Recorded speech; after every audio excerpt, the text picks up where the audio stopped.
Hey, it's Freitag. In this podcast, we interview business owners in New Hampshire and beyond to get their perspective on work, growth, and of course, the weekend. Join our host, Freitag marketing owner Jan Ziegler, as he interviews fascinating guests. We hope you'll enjoy this episode. Welcome to another episode of It's Freitag. My name is Jan. Today I'm with Jeff Whitcomb, who's the president at Communicators Group and who is, people say, a marketing legend from around here. So I'm super excited to be speaking to somebody in the same industry as me. And Communicators Group has been around for a long time. Jeff just told me that he predates the internet in marketing. So God, you're making me sound old. Welcome. Thank you. Glad to be here. How did you end up doing what you're doing and what you have been doing? Oh my gosh. It's an interesting story because it went back to being really personal with a message. I thought I was going to be a sports broadcaster and went to college in Ithaca, New York to be a sports broadcaster and tried it and ended up, I did Cornell men's hockey on the radio and I ended up really hating it because it was something I loved as a fan and it became work and I didn't like it at all anymore. But while I was there, I met this wonderful mentor professor who ran an advertising copywriting course.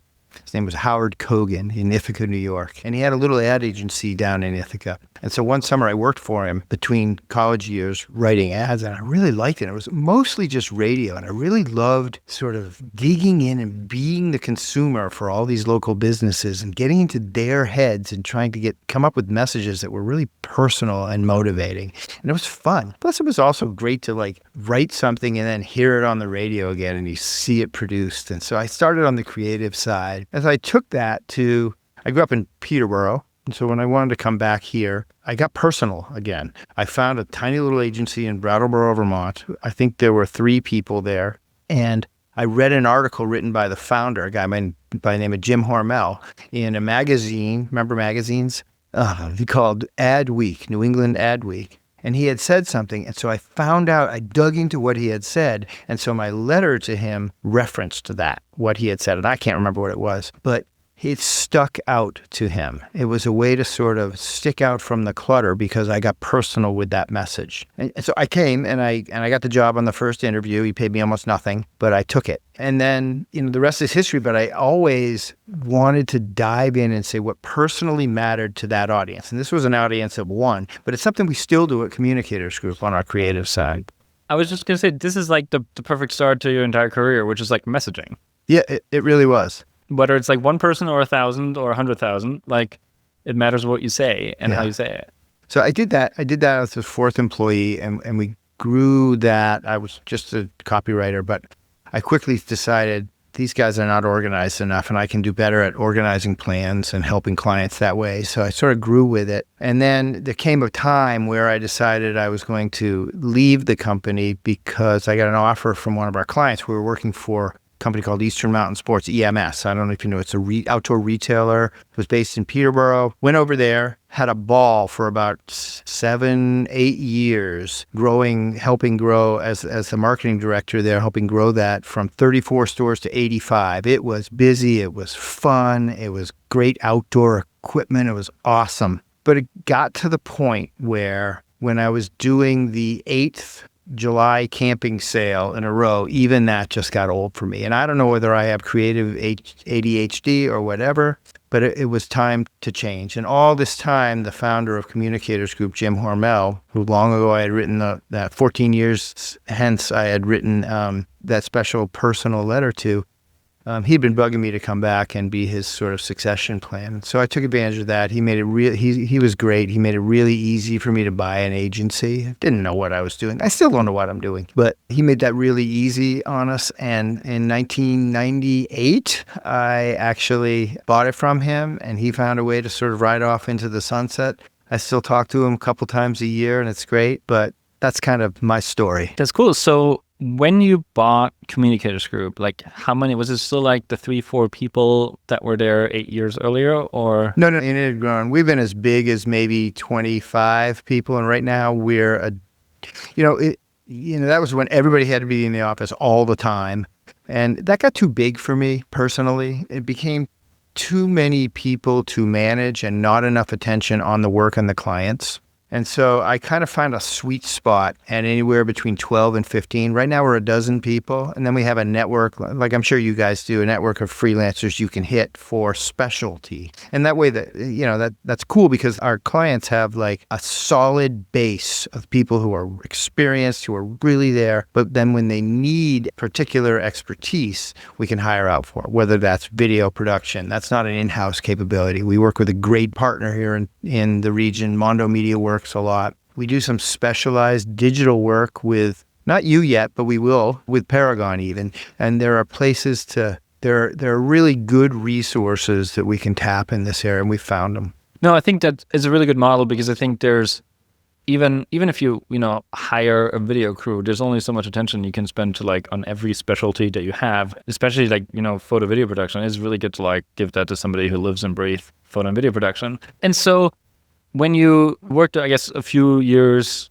back for Communicators Group before you then bought it and became its owner, I feel like you've been in marketing in this huge period of transition, right? Like maybe the greatest period of transition ever since like the radio came along, I don't know, or TV, where it used to be all radio and newspapers, and now it's that too, but mostly everything else. How did you keep up? Like, how did you keep up with all these trends? And, now, like we just talked about this, the age of AI is like, who knows what things are going to look like in 5 years? Really, nobody does.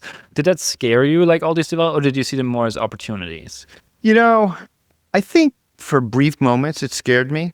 I remember, this is going way back. I'm going to sound like a dinosaur, but back in the day where we used to kern ads together, kern type together and hand type it. And there was a fear that when PageMaker came out, that was going to put ad agencies out of business. Every client was going to use it, and we were no longer going to be there. And there were some clients for whom that was probably true. I don't think it affected us at all. I think there was also a hope at that time that it was going to make our lives more easier, and we would have fewer quick panics, and we'd have more time at home and more time to do what we wanted. I don't think that happened either. It compressed timelines is what it did. I think there's some of that going on right now with AI right now, where there's a great fear that clients are going to take that all in-house. But there is still a huge role for, two things. One, there's a huge role, I think, for the creative art side of the business that cannot be captured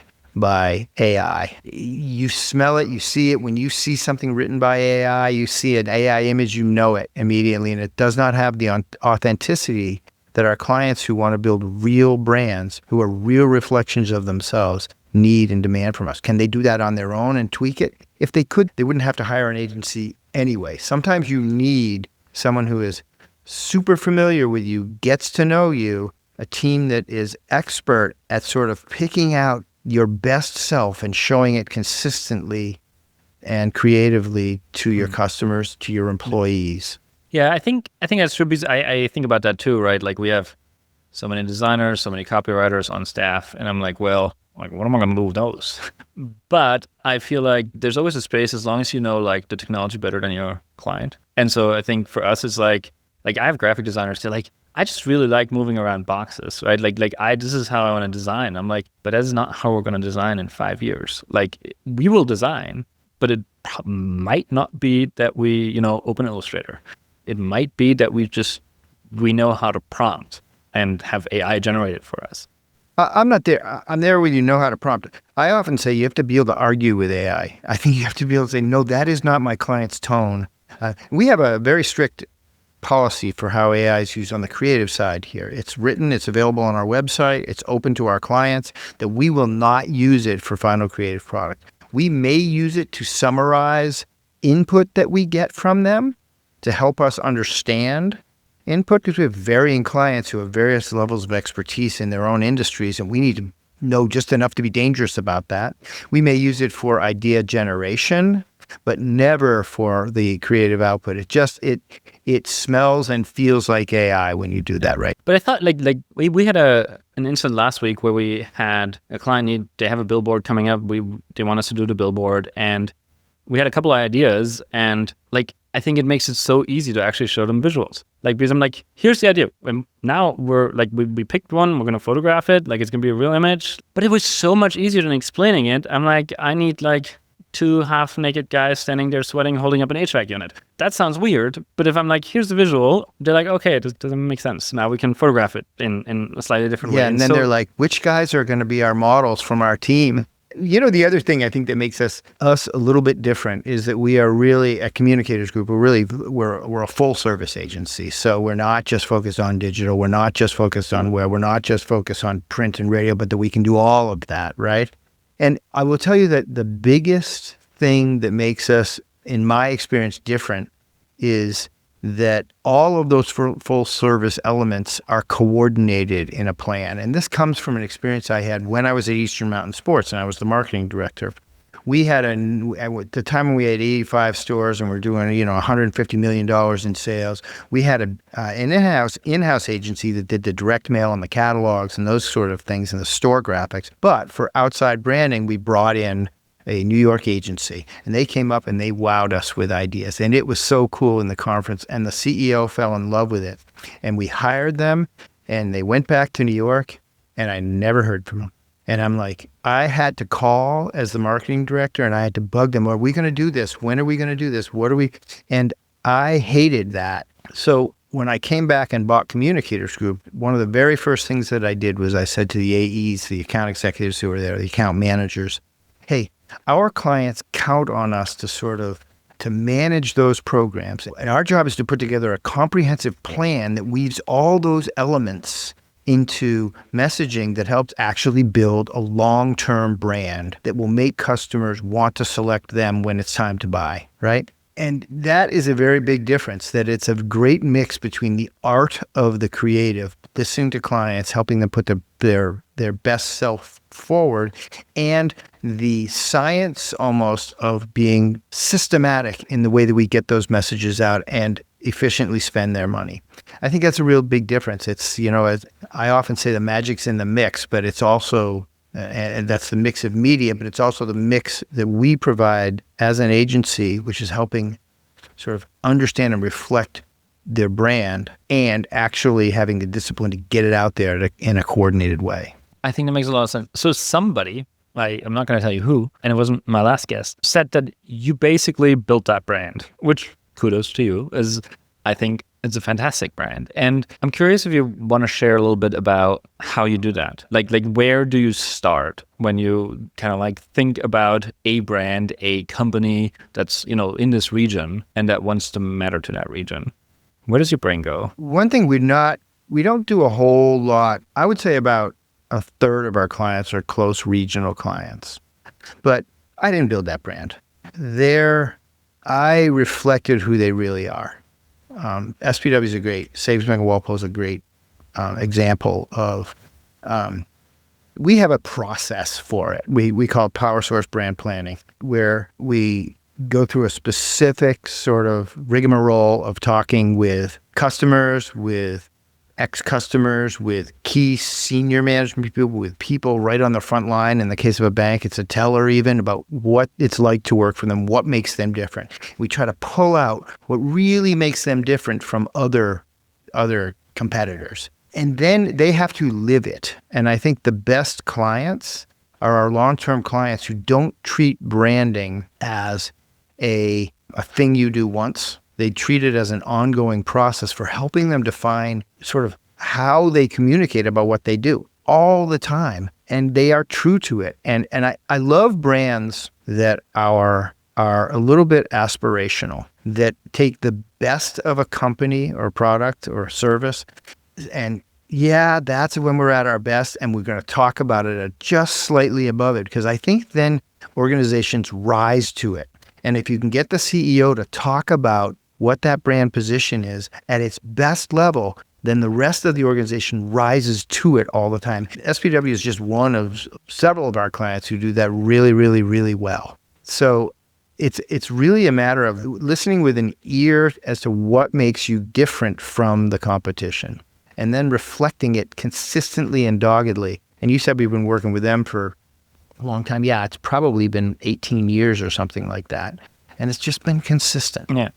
I think over that time, a brand, it was just an example that came to mind, is very, they brand themselves very differently than all the other banks, right? Like, and I think it's a very unique brand, so with like a very strong value prop. So where do you see like Communicators Group going in the future? Like we just talked about AI, like we just talked about, it's still important to have taste. It's still important to have expertise and service. And what are your plans? Like, where are you going with Communicators Group? Yeah, I have a great group of people, a really nice mix of people in our 12 employees, people with 20 years of experience and people who are new and young and bring that to it. I love our staff right now. And I think they'll be at Communicators Group longer than I will be. That's my hope. I love what I do. I have no plans of going anywhere. I also don't want to be double in size. We work hard to sort of have a culture at our agency where there are very few lines between work and personal life, but there's great respect for both. Okay. And that just feels nice right now. I have no plans to double, triple in size or anything like that. I want to serve the right clients. I think what we want to do is we want to do really good work for good. We're all at this point now where we want to do work for clients and products and services that we respect. And that doesn't mean it's all sort of nonprofits, although we have those in our mix. There's some money-making businesses out there, but they are generally doing a good, when we select the few that we want to work with, it's because they're doing something good for society. And so that's something that I think our people can get behind, my own people can get behind. It gives them purpose to the work that they do, because it's not always fun. It's not. Yeah, I think about that a lot. Like there's, we have clients where I love the business and I love them as people. Like I really enjoy them, but what their business does, I sometimes question. I'm like, do I really want to be doing this? And I think about that sometimes where I'm like, should we make this, like, shouldn't I make it so, and we're a very young business, obviously, but like, shouldn't I make it so that like the values of my clients align with my values versus it's just a business and it's a client and makes his money great. Yeah, I mean, if you got to pay all your people, you've got to do what you do, but take what you can take. But if you get to the luxury where you can do that, I think that's smart, because I think it also just gives you purpose and makes people want to come work with you and for you, a certain number. Some won't because of that. One interesting thing, you mentioned AI, and there's certainly the creative side of that. I'm really intrigued by process improvement with AI, even in our little world. I mean, all of our clients are using it, right, for different processes. Banks are using it to sort of smooth up the mortgage approval process, or smooth that out and put more efficiency into it. In our little business, we have that same thing. I have one weird thing that bugs me is I have this tech stack that when we open a job for a client, we then have to put it into our project management software tool. We then have to put it into a spreadsheet that we use to communicate with our clients about the status of that job. And I'm like, that seems really inefficient to me. And can I use AI to do all that? And I know I can. So I'm working on figuring that out. You're nodding at me because that's what you're a geek about that stuff. We were talking about it earlier. Yeah, no, for me, like that is exactly the stuff, like our teams both, they write so many emails, and so many of those emails are completely perfunctory. It's like, hi, Tom, here's XYZ for approval. Please let me know. Or it is onboarding clients. It's onboarding team members. You have to create accounts on 27 platforms. I feel like that is where there's the most opportunity, like competitor research, like initial research on a client, like all the stuff that like somebody right now sits down and spends an hour doing. There's so much opportunity there to make that. And I think the cool thing with AI, and I thought about this not too long ago, is for me, I'm 32, so like this is the first time that like a new technology and me like line up in being able to do something with it. Like you're smart enough to handle it now. And I have I have a process for application. Like when Instagram came out, I kind of slept on that. Like it's not like I'm like, oh, there's like something there. It's just like, oh, cool, I can upload photos of my food. But I think now, or the internet was for me, and so there's so much stuff that like we talk about a lot about, like, Gen SEO for generative search, because there's so much there now. And that's really fun. It's like, this is happening like in real time and we can play with it. And you have enough expertise to deal with it, right? Yeah, so I love that. You and I have, I think in the past, had this little bit back and forth. I don't know, it's just on LinkedIn or even at Brewbakers, about like one of the things that gets me also, and maybe this is just because the type of client that we work best with may be different from the type of client you work best with, which is cool. I think there's room for both. And I think I often worry that it's not always just about the click. I think for some products it is. For commodity products, for something you're going to buy on Amazon, you better be right up front on it. You better know Shopify. You better be able to make sure you're there with the right price. And it's all about, that cost per click, right? I think we at Communicators Group work with several banks, hospitals, healthcare organizations, long-term senior care. They're the types of services that you don't buy a lot of. You need to have a space carved out in your head for when that purchasing moment comes up. For instance, let's take a bank. Mortgages. You're going to buy 4 or 5 houses in your life, maybe 3. That doesn't come up very often, but when it does, you want somebody top of mind with the brand positioning there. And that's why I say the magic is in the mix. It's not always about, hey, make all your spending decisions based on how many get the most clicks. Because a lot of times it's that magic of the mix of the online, the social, the TV, the radio, even old-fashioned print and public relations that sort of carve out a brand position in someone's mind. As long as it is true to that brand, then when they're ready to make that purchasing decision, you're first in line. It's funny you mention it because I think about it very differentiated. For me, there's a stark difference between an agency or just somebody who really knows what they're doing, allocating spend to top of funnel stuff. Whether that is social, whether it is print, whether it is radio, completely doesn't matter. I think that media that sells ad space they're biased to the platform. Like you and I were not biased to the platform. I go to the platform where I think I can get the most out of my client because I'm not making money when Google makes money or Meta makes money or the radio makes money or the paper makes money. But when you are a radio station and you have to say, you sell your, for your own purpose, you're like, radio is the best option. Whether it is not or whether it is or not, it can be, there is I have clients that I say the radio is a good place for you because your demographic, it makes sense.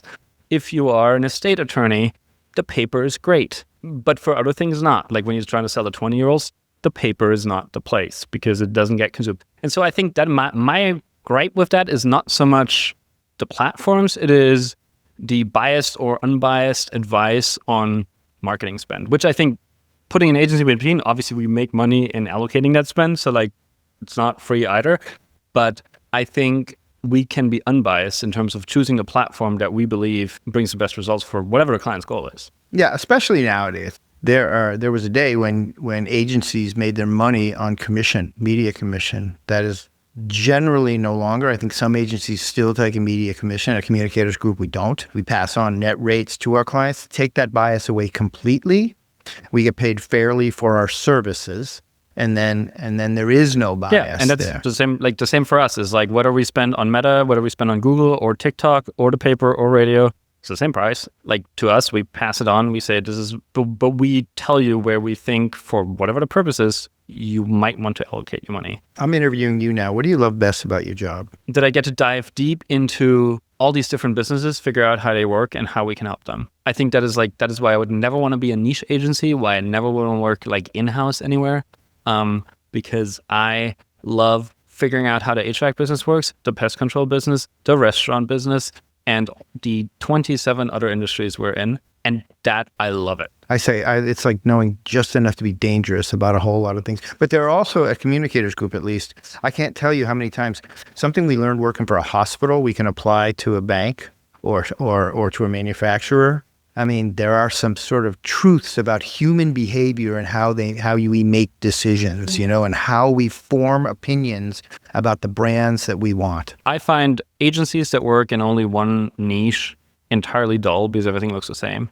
And they're like, well, what works for this pest control company in Memphis will work for this pest control company in Georgia. And I think I find that so dull. I would be bored out of my mind. I just learned about wood boilers this week. Didn't have that on my bucket list. And that's so fun. I'm like, oh, how does this work? And and what are the margins on this? And so, and then you think, and then you look, and then you research, and where's the opportunity? That for me is if I could find a job where that's all I had to do, I would shut this thing down immediately. It's funny. I have a friend from college who went into the agency business in New York, and then briefly in New York City, and then moved to Philadelphia or somewhere in Pennsylvania worked for an agency and has worked on the Hershey's Kisses business for like 35 years. One, I'd be about 400 pounds.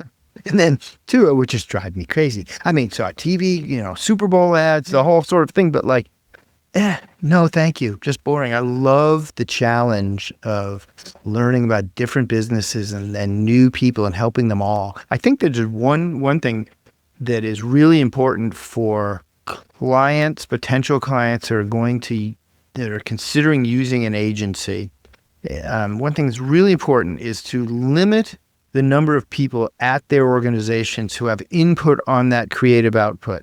on their own creative output. It is dangerous when there are too many people at an organization who have a say in your advertising. It makes it highly inefficient to work with the agency, and it waters down the messaging. So, that's one piece of advice I wish all clients would take. I know they want in their own culture to have everyone to have a say, but you have to be judicious about that and try to limit that to a committee of two, maybe. I always tell that my clients, the way I educate them, I say, we have a whole team with differing opinions, but by the time we come to you, we have agreed on one, and you need to do the same thing.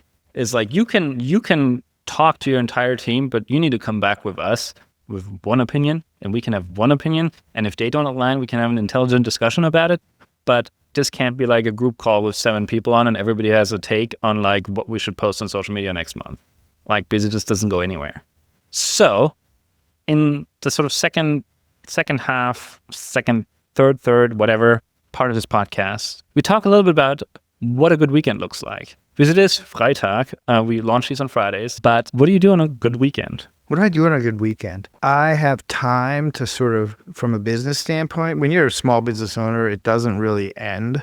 But I think that makes it sort of fun. I have time in the morning without a lot of meetings to sort of think strategically about what I want to accomplish the next weekend. So I usually spend Saturday mornings doing that kind of a thing. If I'm not going out and playing golf with friends or in a golf tournament somewhere, I do like that game.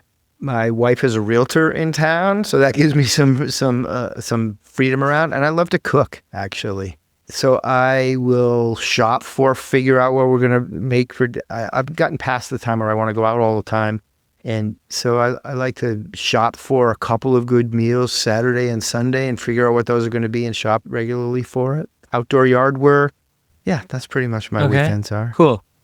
How about for you?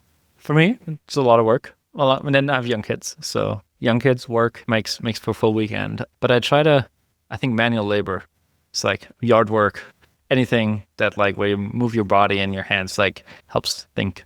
Cool. Well, thank you, Jeff, for having you here. How can people reach you if they are looking for a good marketing agency? You mean one that doesn't have the name Friday in German? Exactly.